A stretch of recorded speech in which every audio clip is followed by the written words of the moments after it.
Bajashig, welcome. Welcome to INDIGITAL Insights. Monique Manatch, Indigenous, Kittikanik, Anishinaabe, and Dochiba. My name is Monique Manatch, and I'm a member of the Algonquins of Barrier Lake. And we got to speak with some wonderfully talented and innovative filmmakers from Kji-Wikuom Studios out of Eskasoni. Today we're speaking with Jaiden Johnson, with Tristan Johnson, and with Isaac Jeddore-Gould. Kwe, how are you? Great. Hi. Hello. Great. We're doing good. How did you all get interested in video and doing digital media? I'm mostly self-taught. So when I first got into making videos and editing videos, I was doing it for myself, for my own personal projects at home on my own machine. And it was only as a hobby I was ever entertaining that. And I never really touched on it too strongly until this studio was established. And once the studio was established, I put in an application. I got in as a video editor, and now I'm able to use the skills I picked up as a hobby for professionally. And it's very fulfilling to do that. Excellent. What kind of software do you use? The one that I used to learn was Adobe Premiere. And coming into here, it is the same sort of network. We do use the Adobe suite.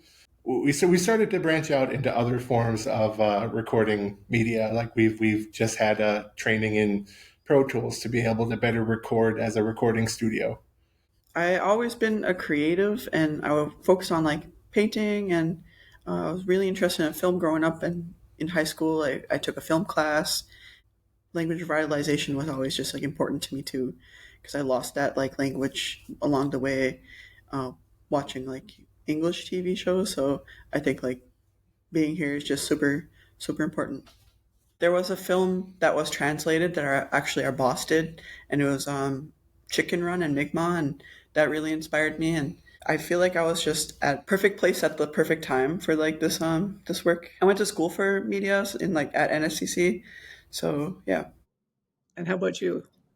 I'm in the same boat also. I've always been interested in the creative arts, and as a kid, I would always be making traditional art, painting as well, and making my own type of movies at home with my friends and family. And as I got a bit older, I was kind of like getting very interested in photography, and that's kind of where it kind of leaned up towards like video. And I thought it was pretty interesting that they wanted to open up a studio in Eskasoni, and I thought that was really cool. And I also applied, and I got the job as a video audio editor. And I also took the NSCC program for Applied Media and Communication Arts, which is like a introduction towards different art styles like graphic design, animation, photography, video and sound, and communications. And I think that really helped a lot with me here. And I just feel really inspired to kind of help along with our language, because, it's kind of a dying language. So I feel good to kind of bring it to the media for kids and like elders and community to see. What kind of projects do you do that incorporate the language into digital media? We mainly we do a lot of interviews. Ginawa si Don Wedding Gil, Dalawisin, Dami Deleoin, Dawi Jane. Oh, way more Silviji, 71 Divji. That's his only song. We also been working on a video game along with Green Robot Studios that we did all the voice dubbing for, and we did the translation. So I think that's really cool, and it's so cool to see all the kids that are super amazed with it. It's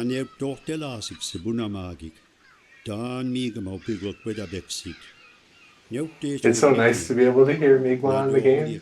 Right? We did a lecture with Dr. Bernie Francis.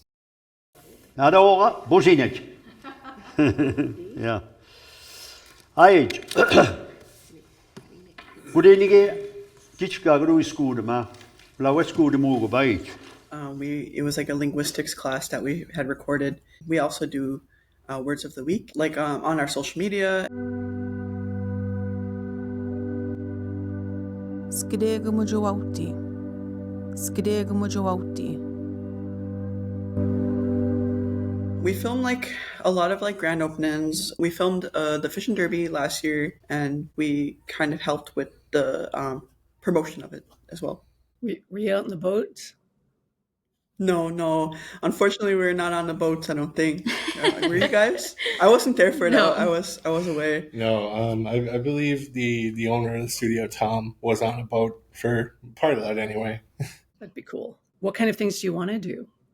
If I could start, I'll start. I am the language coordinator for Eskasoni. I just work here. I'm like stationed here with everyone, and I have like the privilege to work with these guys. And a lot of our projects that we do want to do is like our own puppets, and we kind of want to make like, I don't know, little puppet shows or animations and stop motion, and I don't know. We just have so much ideas for the future. We just need to find the time for it. It can be really stop motion especially, can be really time consuming.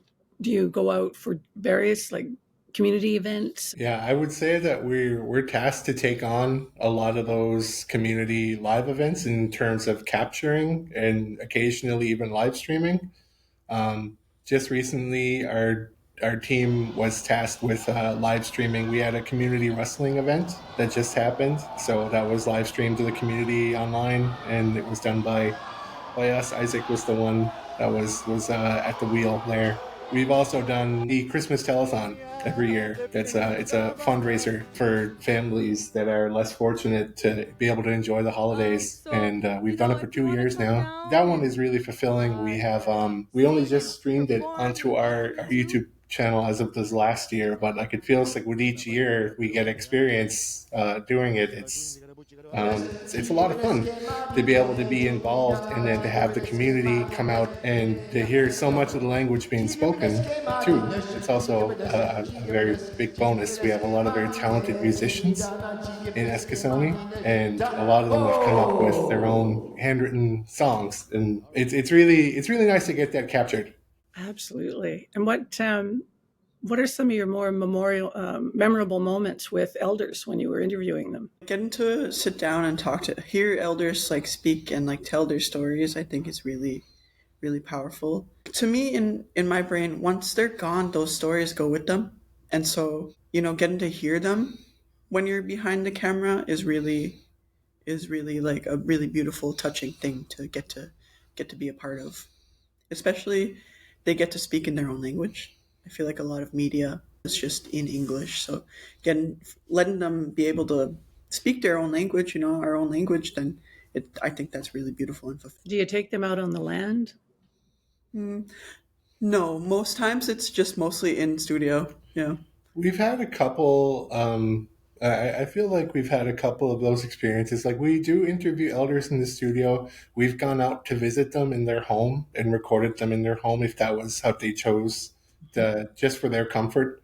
In addition to that, we've also filmed a number of workshops with elders. Like we filmed a drum making workshop using like rawhide leather. Hi, my name is Clark Paul. I'm from Membertou originally, but I've been living here since I was 18 months old. Created a drum from scratch, basically, using a frame and some leather and a couple tying techniques. He made a drum over the course of an hour, and we were able to capture it all on camera, and we even managed to acquire it. We bought it from him, and now it's a decoration in our studio, just to commemorate that one time he was in. Another thing is we filmed, I believe, Ernest field dressing in a lentok deer. They dressed it out in the they have a specific area for it in Eskasoni, so we went out there to capture that. And like these are I would say these are periods in time that like it's very good that we have that now, because like in just as soon as like 10-20 years from now, that those practices may not exist. So I feel very happy to be able to be involved in its capture. What kind of stories do they tell you? Stories of like what they did that day, or a story of like their past, like their childhood. We usually ask them to tell us like stories of what it was like in Eskasoni when they were young. We also had a few interviews talking about like residential school, centralization, and kind of how it was before centralization also. It kind of depends, I guess. It can go, how was your day, or residential school, or how to make a drum. Like, And I find too, like when you ask them like one question about a specific thing, they always branch off into a bunch of other different stories as well. What centralization was? Were there different communities around Cape Breton, and then they were forced all onto one reserve? It was more so there was less reserves than there is now. They kind of wanted to separate us and kind of put us in areas where there was not like good land, or like very far away from population, in an attempt to kind of like isolate us. So a lot of the reserves are born from centralization, Eskasoni being one of them. Yeah, I'm not a historian, but based on what I remember from hearing from other people about centralization, is that like these elders of theirs, they were kind of promised like a lot of lofty promises in terms of like, we would like you to leave where you're living now, and we would like you to come to this reserve, and in exchange they would promise like like you will have housing, you will have work, etc. And then And farmland too. Farmland, animals. And then when these people came, when they bought the ticket and then left where they were living to move to one of these reserves, it was often not as advertised. There was there were a lot of people moving at once. So if your house, the place that you wanted your house to be was perfect, maybe like a month before you moved, by the time you moved there, it might not be anymore. There could be things erected in the way, and like it really like just listening to hearing these stories, you could really sympathize with them. It was because my father was from a different reserve, and he wound up moving to Eskasoni. He was from Bodladek, Chapel Island. And how did he find it when he got to Eskasoni? When he talked about it, it seemed like he was kind of moving with his parents, I think. It's actually been so long. My father's passed as of like 2 years now, but these are stories that he shared with me as I was growing up. So I'm having a hard time recalling details. Mm-hmm. But it seems it was like that for most families. Yeah. Are there any other activities or stories, maybe myths, legends, that sorts of thing that some of these elders have talked to you about? I wouldn't say like this is from like the elders, but one of our first jobs when we first got here like 2 years ago was we had tapes that were digitalized, and we had to go through them and kind of like see what's on them. It was an audio tape from the 1960s, Mm-hmm. I believe. So getting to hear those stories, like I didn't know that there was like a radio. I think it was called, what was it, Micmac Radio or Mi'kmaq Radio? Yeah. The tribal police too, like getting to hear those stories. I wouldn't be able to recall them off the top of my head, but they were really interested in, like, I feel like I learned so much about like how it was back then. I think those stories are really interesting and cool. Yeah, it's amazing when you get to hear the voices from that far back. Yeah, it's like we're listening to the voices of our ancestors. I think that is really, it's just something about it. And like there were like while it was nice to hear like the radio recordings on those tapes, there were a lot of like just little bits of audio shared. At one point, they had I believe the introduction to one of the Winter Carnival princess pageants, and to hear the introduction of princesses that would have been like the that's a tradition that happens in Eskasoni every winter. They do this pageant, and young girls go on stage, and they like. Can you describe it better? So there's a princess pageant that's yearly since the 1960s or 70s, and these girls have the opportunity to be princess for a weekend, and it's usually like an introduction night, a talent night, and then a ball night. And during like talent night, they usually have like they're usually all drumming and doing traditional things. And usually their calendar depends on what they want to pick, but it's a really interesting thing for the community, and it gets everybody together, which is really nice. Yeah. So knowing that, which is like I knew the most recent ones that I've been alive for, but then hearing these same people that I would call elders in my community now, but being introduced as princesses when they were that young, it's so nice to hear that. Like, it's comforting to see. Time progresses, but everyone's the same in the end. I want to kind of speak on that too. Like one of the summer games that we had in like 1964, and like getting to hear their humor and like the just the way that they talk, and getting to hear I don't know, the announcers talk, like say names that, of people that have passed on, and that was really, really cool as well. Yeah. And that was only like one of our very first jobs when we first got this job, which is very, very crazy. Like I that's stuff that I would not have heard otherwise unless I had this position that I currently have. Yeah. So like that's just the tip of the iceberg when it comes to like the experiences I get on this job.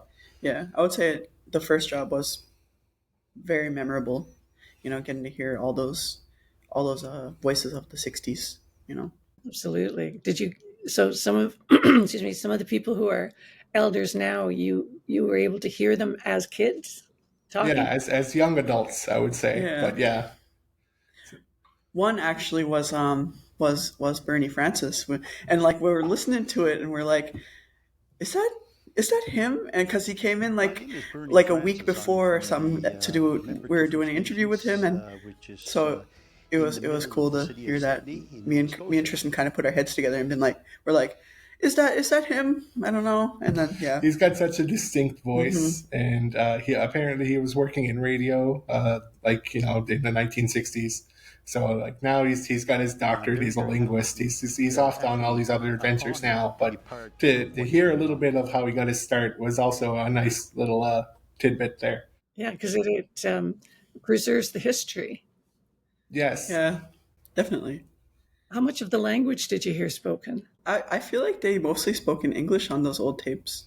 There was some Mi'kmaq, but not too much of it. I feel like it was just too fresh. I feel like with like residential school stuff. So I feel like a lot of those tapes were mostly in English, Residential school would have still been going on at that point. I think so. Yeah. Yeah. Yeah. So our language was still kind of being taken away from us. I feel like English was like the main language that was spoken. I don't know. No, it was like that in my reserve. And actually, because my reserve is kind of not remote, but isolated, because it's about 3.5 hours, only 3.5 hours, say, northeast of Ottawa on the Quebec side. But it's in the middle of a park. It used to be a national park, and it was a set aside for the Algonquins. And it was only formed in 1961. Up Wow. until then, the reserve didn't exist. And so they still had their language, but while everybody was going through the whole residential, mostly you heard English. Like the old people would come and visit my grandmother, and like my dad spoke and all his siblings spoke, but they didn't teach it to the kids, but they did kind of maintain it in the community. So even now, the language is still in my community. In other Algonquin communities, not as much. Like there's a resurgence, absolutely. And like they have an immersion program at the school in Kitigan-Zibi. Is there anything like that going on in Eskasoni? Yeah, actually. So there's an immersion school that's been here for, I feel, over 10 years now. They teach in the Mi'kmaq language from the grades K to 4. That's as much as the range as they're able to cover right now, because the Mi'kmaq speaking teachers are very hard to come by. So that's about as much as they can handle.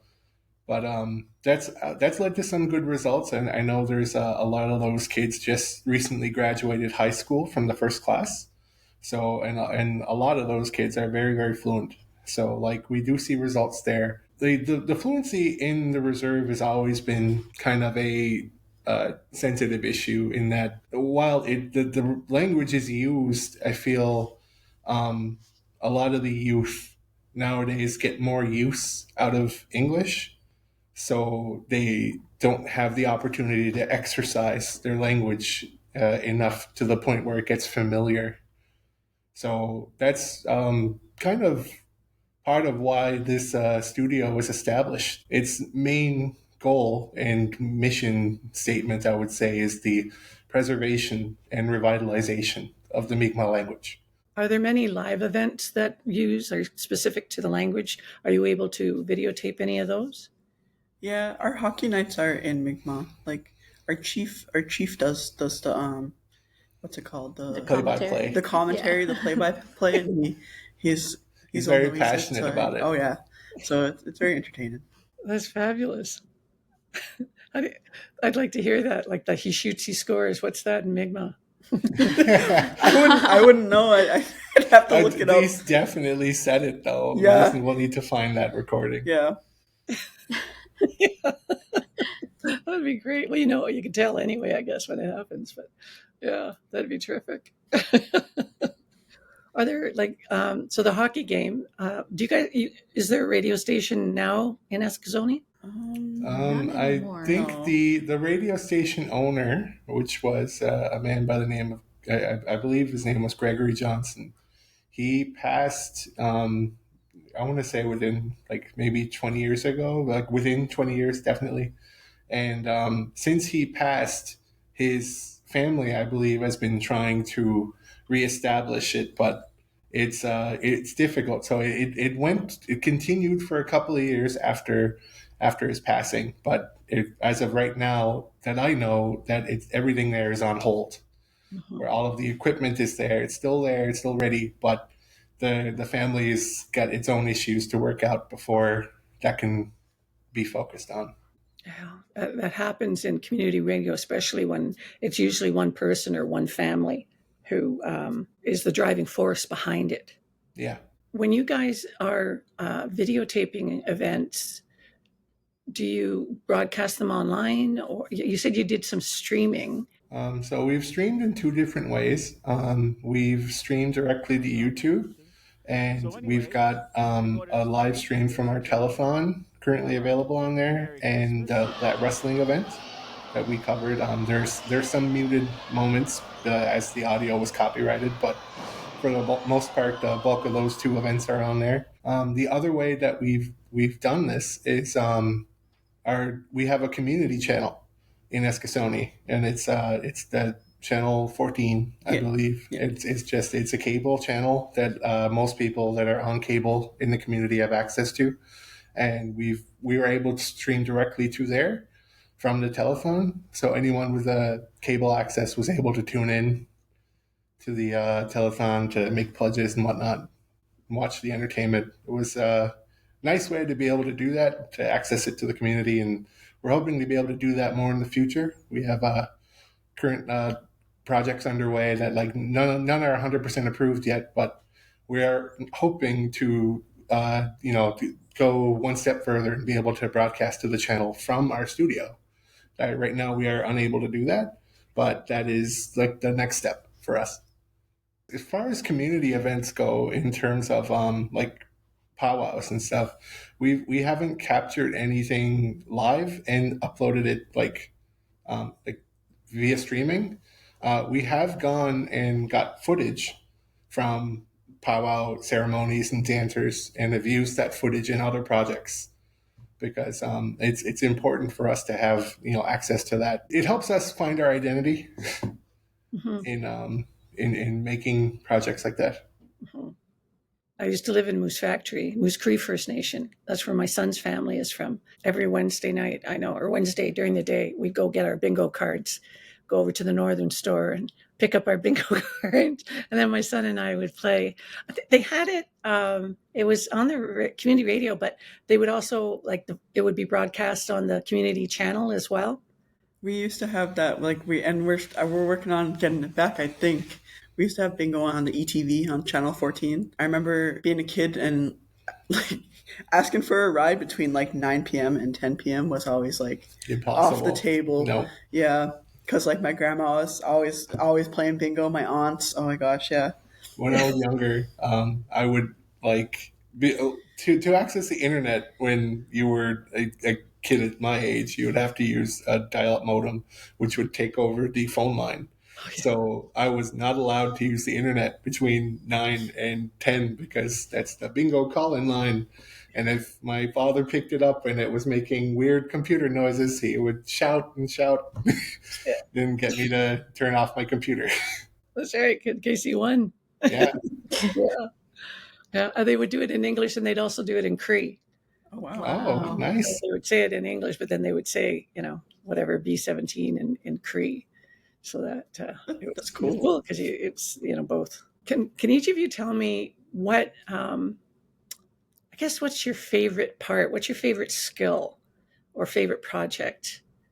That and Jaiden, I'll start with you. What's your favorite skill or experience that you've had with the studio? I think my favorite experience might have been having the opportunity to showcase Gundewickduk in Germany for Gamescom, and I thought that was a really cool thing that we got to work on. We got people in the studio. We had our coordinator translate the script, and we just had people coming in and out for the characters and audition. And I thought that was a really cool process. And I also had the opportunity to voice the character, which I didn't think would ever happen to me ever. But it's really cool that it did, and I'm really grateful for that. That's excellent. How long of a process was that? A few months, I think it was in the works for, because we had to fit people in with their schedules and what we had also. So it was like kind of a few month process, but not too bad. Yeah, we were also going at the rate that Green Robot was going. Yeah. So as they prepared different sections of the game script, that would get sent into our coordinator who would translate it from English into Mi'kmaq. And then once we had the translation, we would get in either someone to audition for it, or if it was a small enough part where it was like maybe half a sentence, it usually went to one of us. So there's a couple of times where I believe you can hear all of us at some point in the video game, where we are random side characters, and sometimes we get more than a couple lines. Can you tell me a little bit about the story of the video game? The game Gundewickduk, it settles around this main character called Wasawek, which is Mi'kmaq for flower. And she is missing her brother. Her brother goes missing in the middle of the night. He gets abducted by these evil spirits in the other world. So he's taken from the physical real world into the spirit world. So as you have to play through the game as Wasawek, and your goal is to reunite with your brother. You do play through both perspectives. As you progress through the game, you'll be playing as the sister, you'll be playing as the brother, and their general goal is to reunite. That's cool. How many levels is it? I believe there's 4, but they're pretty lengthy. That first chapter takes about an hour. I want to say a little over an hour. And it's all in the language? Yeah. Yes. Yeah, we're very proud of that. All of the dialogue that's spoken in the game is in the language. All of the voice of the narrator is in Mi'kmaq, and all of the ability names. So, like the main character gets magical abilities, like to be able to summon the force. The storm it's got the name in Mi'kmaq. If you don't speak the language, how challenging is that? It's not challenging at all because there is English subtitling available. So if you weren't 100% fluent in Mi'kmaq, you can follow along with the English, and then you're able to pick up phrases and words here and there as you see it repeated. It sounds really cool. Where is it available? Right now, it's publicly available on Steam. They're looking at other consoles in the future, but right now they're mainly focused with this current game launch because they only just launched the game a month ago. Maybe. Yeah. So it's a very fresh game. We've been promoting it almost all of last year, so it's nice to finally see it come out. What's your favorite experience? What's your favorite skill that you've learned? There's so much here that I had no familiarity with when I started. The entire recording of an audio, a recording studio, like behind me, there is a drum set. and there's like instruments all over the studio. There's microphone stands and whatever, and getting all of those to communicate inside the audio mixer and then have that go into the audio recording program. It was extremely daunting at first. It was like I had very little understanding of it. Like I said, I'm self-taught, and my self-taught experience goes to a free program that's available on a computer that's like very, very simple. So when I made the jump from getting like, doing it as a hobby to coming here and doing it for a job, it was, very daunting to learn. But the more I've played with it, the easier it feels to use. And now, like, that's one of my favorite parts of the job, is to be able to capture like performing artists. I do got to say though, Germany was a close second. I was also in Germany. Did you go to Germany? Yes. Yeah. Oh, really? Tell me about that. Well, we were hired to promote the game, so we went to Germany separately. I was on vacation in the States, and Jaiden left from Eskasoni, and we met up in Germany to promote this game at Gamescom, which is one of the biggest gaming conventions in all of Europe. So we set up our little booth there, and we talked to everybody at length for a number of days, 5 days straight, working 10, 11 hours sometimes. But it was really fun. There is a lot of excitement for language revitalization, especially coming out from Europe. There's we had so many stories, and we talked to so many people. I talked to a guy that he comes from an area of Germany that spoke an older dialect of German. And when he first went to school, his teachers kind of told him to not use that dialect. Like, don't use the dialect, use regular German. Don't use this like localized dialect for German. And then when it came to like now that he's older, when I met him, he was like an older adult, and he says he can't speak it anymore, and he doesn't know many people that do. So like he told the story to me as a living example of, if you don't use it, you lose it. So it only made me feel that our work on the game was that much more special. Whereabouts in Germany were you? Cologne. We went to the convention was in Cologne. We didn't have much opportunity to explore. Our itinerary was very tight. Yeah, I think we had one free day. But it's a beautiful place. I love Germany.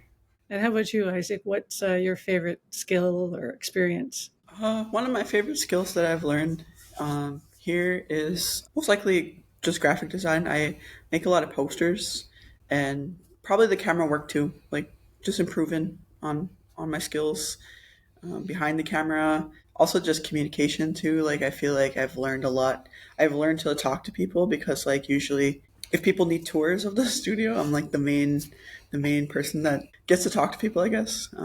You're the guide. Yeah, I'm going, and also just going to like these events too, because we also went to Edmonton Gamescom, so there was a lot of like having to like talk to people there too. Yeah. How was Edmonton? How long were you there? We were there for a week, I believe, and it was really awesome, because there's so much people that move from Nova Scotia to out west, getting to hear their story, or like hear their stories, being like, hey, like I lived here, and it's cool that that you guys are like promoting it here. Like, I recognize like Mi'kmaq because I'm from like, say, like Indigenous, or I'm from Halifax. Like, it was really cool to just get to hear people's stories. Yeah, just other regions of the Maritimes. They all wound up stopping at our booth just because they noticed the term Mi'kmaq. Yeah. And they were able to recognize it locally, because the Mi'kmaq are all over the Maritimes. So once they saw it, they immediately picked up on it and was like, what part of the Maritimes are you from? And we had all sorts of fun interactions with other people. Were there many other Indigenous people out there? Oh yeah, actually, yeah. That's another aspect that was really interesting, is like a lot of like people from the Maritimes that like moved out there, but also like other native people, like people that were like Cree, and also like our booth neighbor. She was from Dene. she was Dene, and we kind of bonded that way, because like I walked by her booth and I recognized, like, because I think it was like super deadly as one of her stickers, and I was like, oh, I think this person's native, and it was just cool to have that connection, I guess, like, yeah. So just like other native people, a lot of people were like, how can we do this in our language, like they're asking themselves that question. I think it's really, to inspire people like that, I think it's really cool. Exactly. That's what you're doing. So much of it could be a model, like a template to for other people to be able to take the structure of what you're doing and do that in their own communities as well, to help with language resurgence.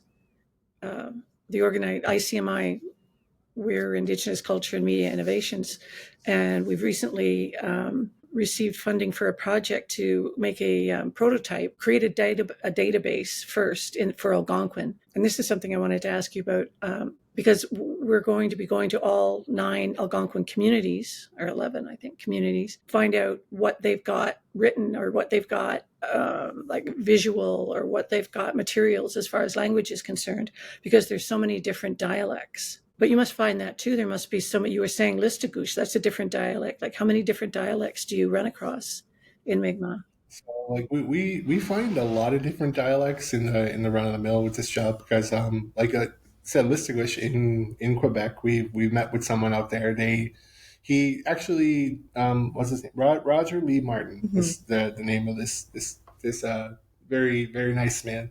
He came and he performed a song for us, a song that he wrote himself, and it was entirely in Mi'kmaq, and we were able to record it on our systems with our setup here, and we had the I want to keep saying owner, but I don't know if that's correct.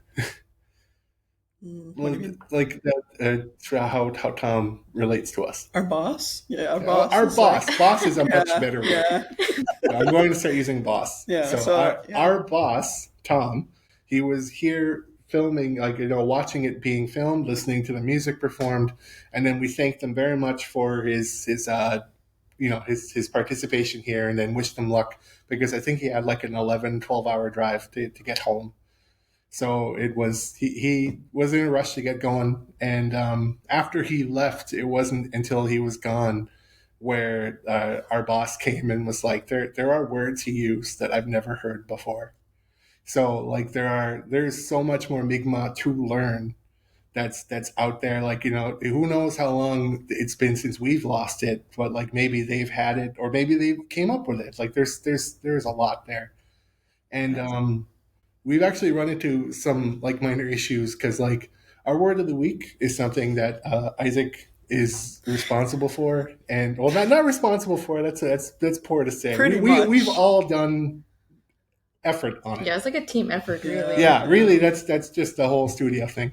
Different dialects. So like Yeah. I find people will often correct us, and like they'll be just like arguments in like our comments on social media, like, no, it's spelled like this, or it's pronounced like this, and I think it's possible for everyone to be correct, but everyone feels the need to correct each other. So there winds up being a lot of arguments and animosity for like no reason. Yeah. I mean, in my community in Algonquin, there's no standard orthography. Like there's no standard way of writing something down. And you can almost tell, even without like knowing or having, you can almost tell who's writing simply by the way they spell it. Like everybody, it's like a signature. Everybody spells it differently.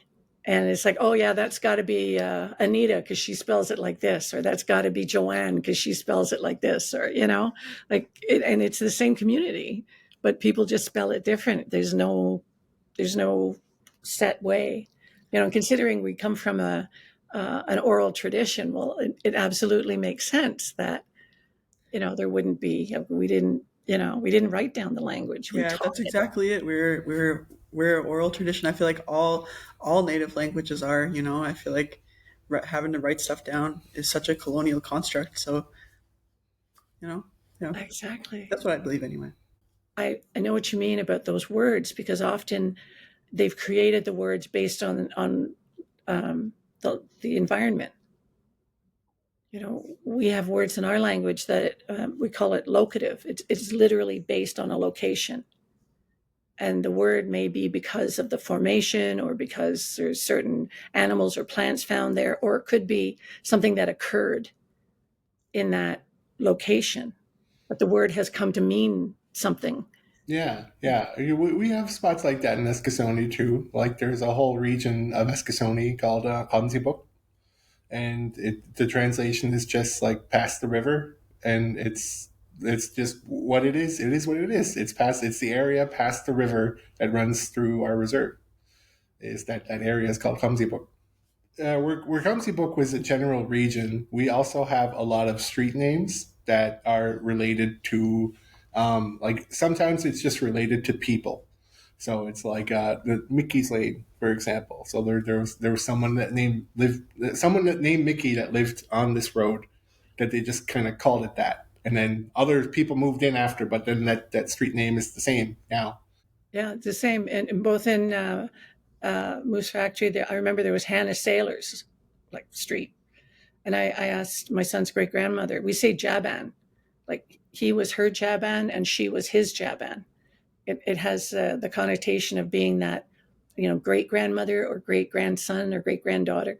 Like it just is Jaban. It just means that there's that those generations in between. And I asked his Jaban about that, and she said that there was a woman named Hannah Sailors, and actually that was her aunt, and she had lived in that area on that street, and they named it after her because of she was really good at sewing. She did a lot of beadwork and a lot of she made the mitts and the moccasins and that kind of thing. And same in Kitiganzibi.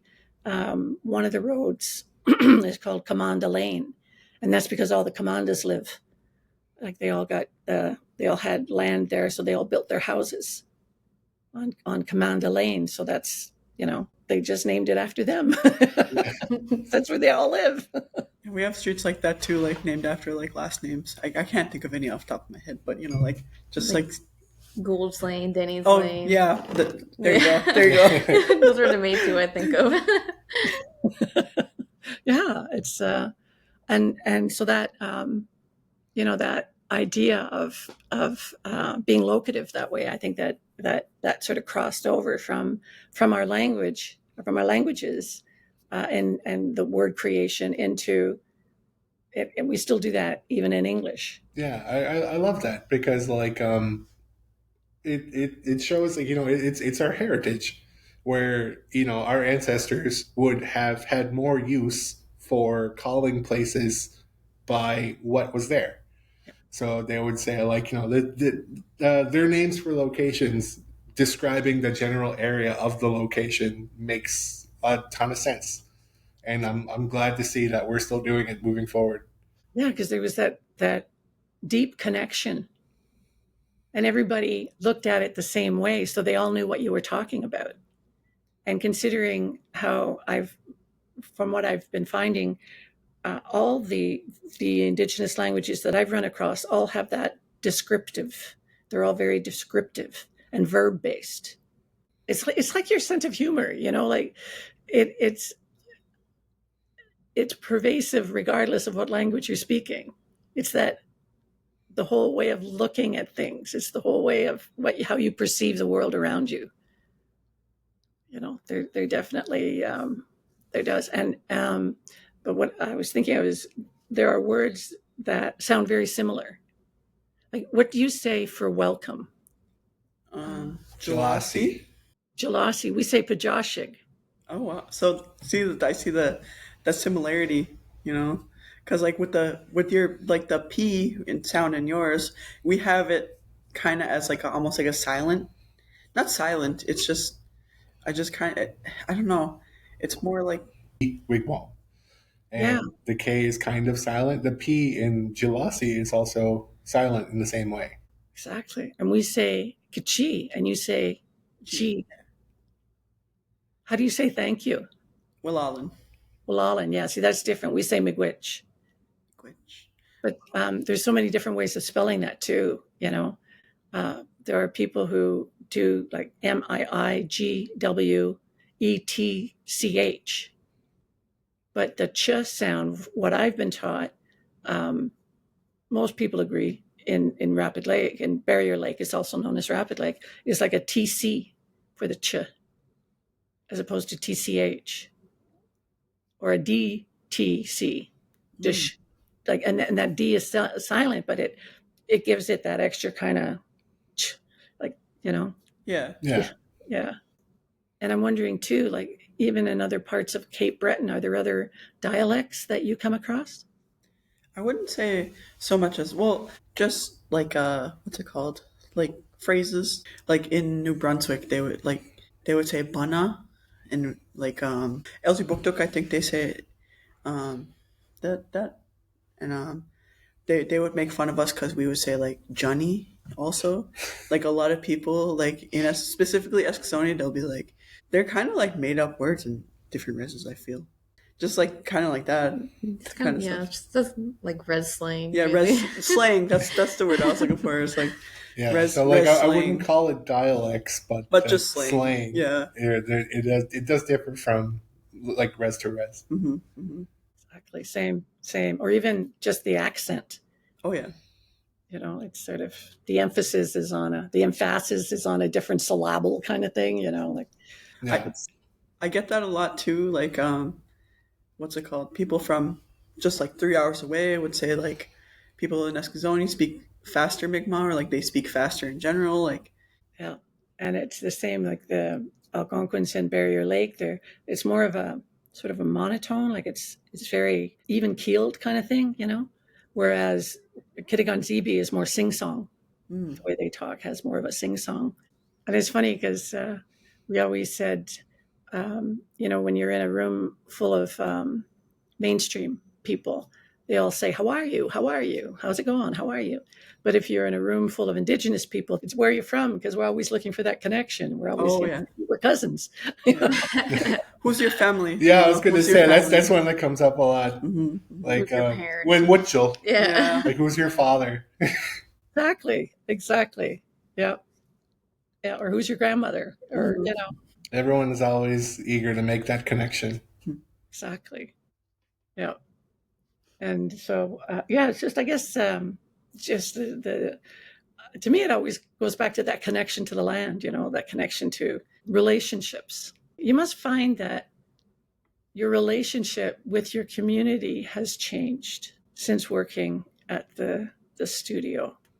Yeah, I would say so. I feel like before I started working, or before I like even, I don't know, I was very much an introvert, and I don't know, I could probably say the same for these guys. I was going to say the exact same thing. So like just knowing more people, or like being like, oh, that's Kji-Wikuom, like we're just out and we have our cameras, and I know a lot more people than I did before.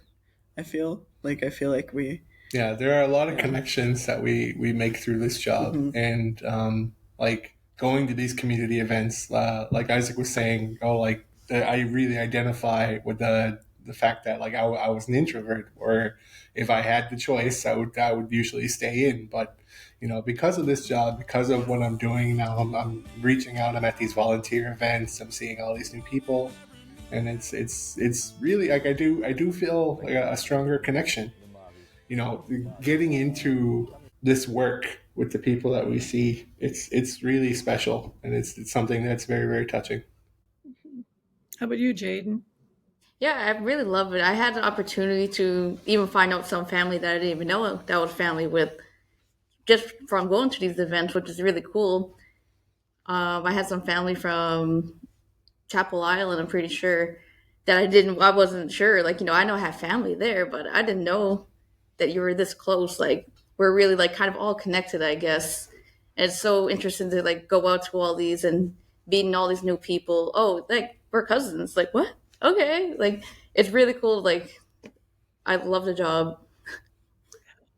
Yeah, that's what I found too, that the more I was able to get out, and that's the thing, because people, like, there's one of you, so people recognize you, but there's so many of them. Yeah. And then what I find really nice is they're comfortable. Do you find people approach you maybe with ideas or just, asking about stuff or, Yeah, for sure. Mm-hmm. All the time, I feel. Yeah. People call us, email us, Lots of people are interested in like the cameras and the type of work that we do, and they're interested. Oh, can I get an interview sometime? Like, yeah, for sure. Like, whatever you guys wanna, we can do it. Like, we're expanding our stuff. We also have like a kitchen in here that we can possibly like in the future some cooking shows. We did a couple videos. Yeah, which is really cool. We did one for pancake night. Yeah. We used to have. I had a center up in Kitigan for a while, and we had a little kitchenette thing, and we took a mirror and we hung it just from the ceiling. And then when people were cooking on the stove or what have you, then we could just point the camera up at the mirror, and it was easier than trying to, Wow. That's actually pretty innovative. That's very innovative because we're very spoiled in that nature because once we started working in here, this kitchen was part of the studio when we first started working here. It was already in because it was in the plans to be in, and they have mounted a ceiling camera. For the whole purpose of this one camera on the ceiling is to look down onto the countertop. So yeah, we control that from the camera controller in our control room there, and we're able to control room. Yeah. Yep. We had a dollar store mirror. Yeah.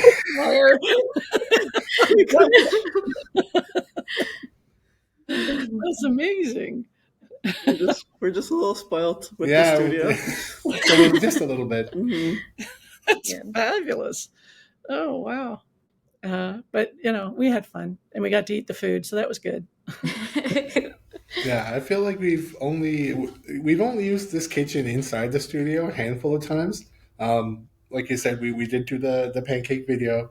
We also had an elder come in and we filmed them doing eel stew, gaduabu, and it was that was good. I enjoyed eating that, and it was nice to capture it. Although our lighting wasn't the best at the time, so right now we don't have anything published out about that. But it was a learning experience, and we still have all that footage in our storage system. So we have it if we ever need it. That'd be so cool. The different seasons. Like right now, I think the wild garlic is coming up for us in this area.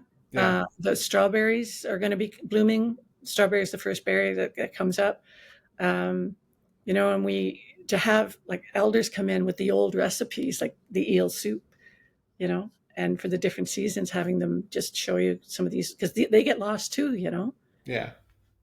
So our main limiter right now is we don't have the proper ventilation to be able to to have someone cook an entire meal here. So like all of these projects that I am mentioning they're all able to be done on like a stovetop burner, because that's kind of all we can really give them access to right now. Because if they used everything that we have, we don't have the ventilation to handle it. Will you set off the fire alarms? Yeah. There's also a lot of soundproof sponge on the ceiling as well as the walls, and those can hold on to odor. So we're trying to avoid getting those soiled as often as we can. Yeah, no, nothing worse than old garlic. Mm-hmm. or game maybe. Oh yeah. Rabbit. Yeah, we've had people skin stuff in here too, so yeah, we wouldn't want that to, Oh yeah, was it squus, which is weasel? I think Yeah, it was. Weasel. Somebody skinned a weasel, and then also a river otter. Oh, no kidding. Eunuch, yeah. So we don't want them to kind of stink up the space. No, with weasels too. There's a gland a scent sack. Yeah, they actually talked about that. They had to like cut around it, and that's one part of the video that they were like, yeah, you got to cut around this or it'll stink. I think anyway. They demonstrated very specifically. It's like if I remember correctly, how it went was the person demonstrating it to us was he showed us on the animal, like, we can't cut this plant, it will stink. He very carefully excised it to get it out so that it wouldn't stink. And then he goes, if you hit this, it'll stink. Watch. And then it stunk. And I was like, why did you do that? My grandfather was a trapper, and I remember that. He was doing the same thing, but then he nicked it. And everybody fled the room, and he's looking at me, and I'm looking at him, and I don't, do you remember what it smelled like? Like, to me, it was just really strong, like pine, or I don't know, like, it was bad, but it wasn't like a skunk. No, it did start filling the area, so they took it outside as quickly as possible. I do remember that it did have a lingering odor. Yeah, you have to watch out for stuff. Did you learn how to say weasel in Mi'kmaq? Eskos. Yeah. How much of the language have you picked up since doing this? So I am like, Mi'kmaq is my first language. I lost it like along the way, just having to kind of like navigate the English speaking world, and TV played a big part of that. That's why I'm kind of really inspired to do this kind of work. It's just kind of like bring that media to our younger generations, so they don't lose it the same way I did. So yeah, Mi'kmaq was my first language.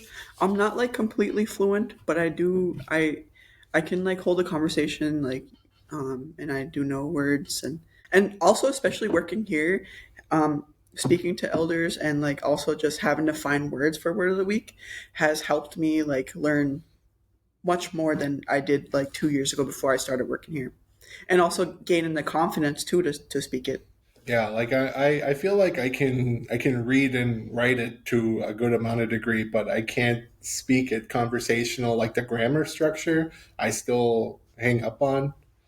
So it's a little difficult for me, but I, just like Isaac, the more exposure you have to it, though, like because of this job, I hear it in my headphones almost every day. So like it's starting to become much more clear in how to use these words. Yeah, I feel like I've also learned a lot that way. Like, we learn like a new word every week for doing Word of the Week, which is really interesting and cool. And like, just watching the videos over, and like, I was in immersion for kindergarten until grade 4, so Mi'kmaq is also my first language, but I also, in the same boat, I didn't put it to use afterwards, because when you go with your friends, like, they're all speaking English, and you go on watch TV, same thing, it's English. But now that we're here, it's like just what Isaac said. I think it's really cool that we're bringing it to media. Mm-hmm. Do you ever speak it with each other? Yes, sometimes. Trying to put it to use. It's just like, come here. Yeah. It's like little talk, really. Like, at least for like speaking it, trying to get it out there, get more comfortable with it. Mm-hmm. That is, for me, would be the biggest hurdle. I know words. I know little words. Come here is, for us, it's either Bejenema or it's Ashtam. Or I know Anunchich, that's a dog, or stuff like that. Like, I know I can say, and I can introduce myself. But having the confidence to speak it, I think that for me is a major hurdle, because like, my grandmother was from Kitigan-Zibi, but she married a Rapid Lake Indian, so started having a foot in each community a little bit. And they're always teasing each other about the language. Like, I don't know what I'm saying, if it's going to be, I haven't identified, is that KZ way of saying it? Or is that, if you say it wrong, they all laugh at you. That's so relatable. Yeah, that's one of the biggest problems that we have here too, in like, not just Eskasoni, but just like in a lot of communities, I feel like, and they will say like, well, it's like lighthearted, but at the time, I feel like sometimes it doesn't feel lighthearted. It kind of discourages you to speak it. So yeah, that's a big hurdle that a lot of people are facing too. Yeah, I think so. And normalizing the use of it. I think having that immersion is amazing. I think they do that in Rapid Lake too. They have immersion till grade 4, and then it flips over to English. But and that's what they said. It wasn't even so much TV because they only had antennas up there. And even still, they have fiber for internet, but only to like the school and the health center and the band office. Yeah. Everybody else has to get a satellite, which is expensive. Wow. Yeah. Wow. Yeah. So it's tough. And even cell service is, I'd say maybe 10 years old, 12 years, something like it's very new My God. to have cell. It used to be you had to kind of stand over by the school and hold your mouth right. Okay, here, I feel like fiber internet for our community is also like a very recent thing. Yeah, it's Like, pretty so new. it's been advocated for years. Like, I feel like every single election season since I've been like a young adult, like it's always, like we want fiber, we want fiber. And that's constantly an ask from our community to our chief and council. And it was only like I want to say within the last decade, maybe. Yeah, 2021, I think, was it? Did we? Yeah, it might have been during COVID time when we finally got fiber up here. Mm-hmm. Yeah, and then now the internet speed is not an issue, but like prior to that, I feel ours was also very poor. Oh, it was. I feel like it was just there was multiple because and also because the line was a very poor and slower connection, and then trying to get on at the same time as the entire reserve is also trying to get on. It didn't it didn't make it any faster. That's for sure. Yeah. And I think during COVID, we realized a lot of areas realized that it's an essential service. Like sometimes it's the only way to get out if you're alone or whatever. Like I know a lot of people who just use their Wi-Fi instead of a phone. But what happened was when they did start bringing in the internet was that the little kids weren't speaking the language anymore because everything was in English. And so that's when they kind of went, okay, we got to do something about this, and that's when they started doing the immersion with the kids. But again, I mean, in my community, we're lucky that a lot of the people are fluent and the language is getting stronger, Yeah, that's a good point, though. I feel like in the community, like with the good Wi-Fi now, it's like everyone is online. You know what I mean? And they're not. It doesn't feel like there's a community as much as before. Like the kids ain't going up to talking with elders and such, learning from the elders, and that's why I feel like it's very important for us to do our job and bring that towards the games or the whatever TV show, animation. Like I think it'd be really cool. so we kind of got to bridge that gap between that we got to find a way to kind of deliver that to our youth. So Yeah, that's why our jobs are very. Yeah, it's kind of why the whole studio was established, in that the part of preservation and revitalization is to keep it in use, and that's why we're trying. We have a lot of stuff in the works, but nothing's out as consistently as our real. Like there's a lot of proposals that we're. Mm-hmm.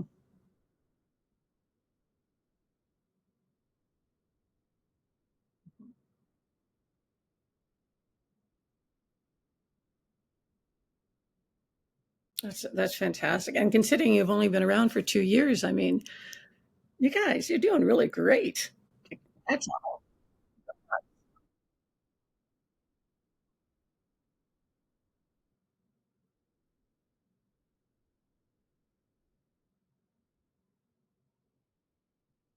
Yeah, yeah. And you're in it and you're seeing it every day and you know what the potential is. It's almost like you're pushing this giant rock uphill because you're.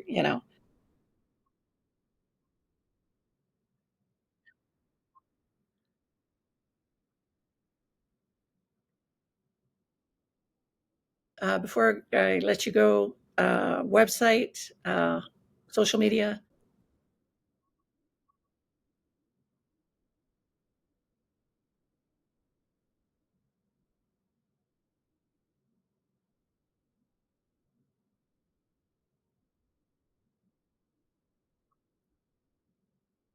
Anybody else want to add something or?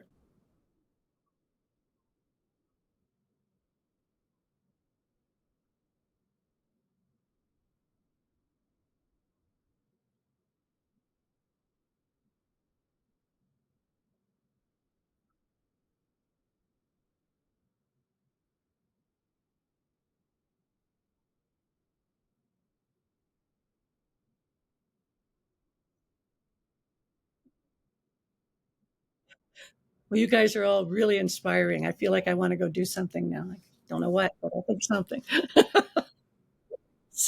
Kji-Wikuom, thank you.